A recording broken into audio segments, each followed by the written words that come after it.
Kisik, Batu Masigit, Kayonggong, Kubang Jaya. Hati-hati cai di Bakan Konang meluap.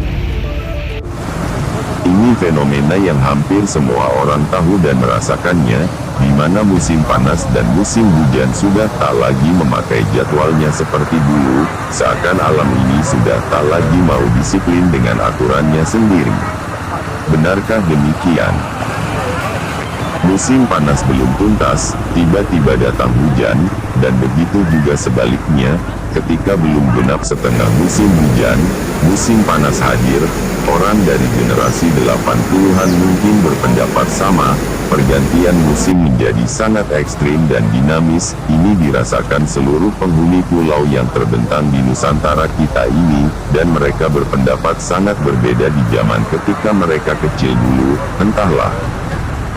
Ketika datang hujan secara tiba-tiba dengan curah yang tinggi dan durasi agak lama, hampir dipastikan ada daerah mengalami banjir bandang, di hampir seluruh pelosok negeri, kadang bergantian, kadang pula bersamaan. Batasan ke warga Cimuncang, supados hati-hati, termasuk oke anu di Tawang Banteng jadinya.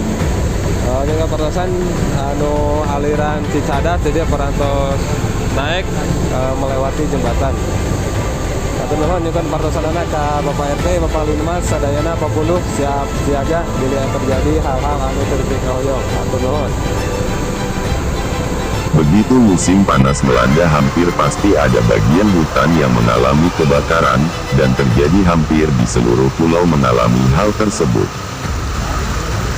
Dan itu adalah bencana alam rutin yang terus berulang dan semakin sering terjadi, tak saja kerugian materi atau infrastruktur sarana kehidupan, bahkan korban jiwa tak bisa terelakkan, padahal kita pun berada pada cincin api deretan gunung-gunung berapi, yang setiap saat bisa meletus dan menimbulkan bencana yang sangat menakutkan. Juga pegunungan yang berhimpitan dan sebagian berstruktur tanah gembur yang mudah longsor, juga dikelilingi lautan luas yang menjadi penyambung antar pulau yang sewaktu-waktu bisa terjadi tsunami atau gelombang pasang yang tinggi. Hanya tornado yang jarang pernah terjadi, ini dimungkinkan karena iklim dan negara kita bukan hamparan daratan luas atau benua dan gurun. Pendek kata, kita sudah akrab dengan bencana alam, dan kita sadari juga bahwa bencana itu bukan cuma milik kita, bencana juga melanda banyak negara dengan kesamaan atau perbedaan karakternya, walau kita tetap takut, terancam, dan seperti teror alam yang datang tanpa pemberitahuan. Adilkah bila kita sebut alam yang tidak bersahabat, atau justru sebaliknya, kitalah yang mengkhianati persahabatan dan kebersamaan itu?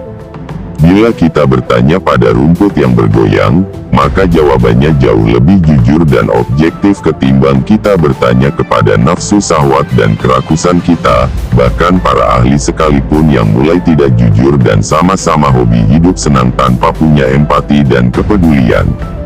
Bila kita masih bersedia menjadi khalifah di bumi ini, dan penerus Bapa kita Nabi Adam, adalah sangat bijak bila kita jujur dan terus belajar merendah diri dan hati di hadapan Sang Pencipta semua ini. Asalah nurani kita supaya ada lagi kemampuan membaca bahasa alam yang sebenarnya jauh lebih santun dan rendah hati dari kita yang cuman makhluk kecil tapi besar keinginan dan terlalu sombong dan pongah. Kita memang harus maju, berkembang, dan membangun. Apalagi kita juga sudah bisa mengembangkan teknologi yang membantu mempercepat dan memudahkan kemajuan kita. Tetapi janganlah semua itu membuat kita lupa diri, sampai-sampai kita merasa kuasa mengeksplorasi dan mengeksploitasi alam ini tanpa batas, dan kita tidak peduli dengan mereka. Alam jauh lebih perkasa. Bila kita berbuat semaunya, maka alam pun bisa bikin perhitungan, dan itu jauh lebih mengerikan daripada perang sesama kita.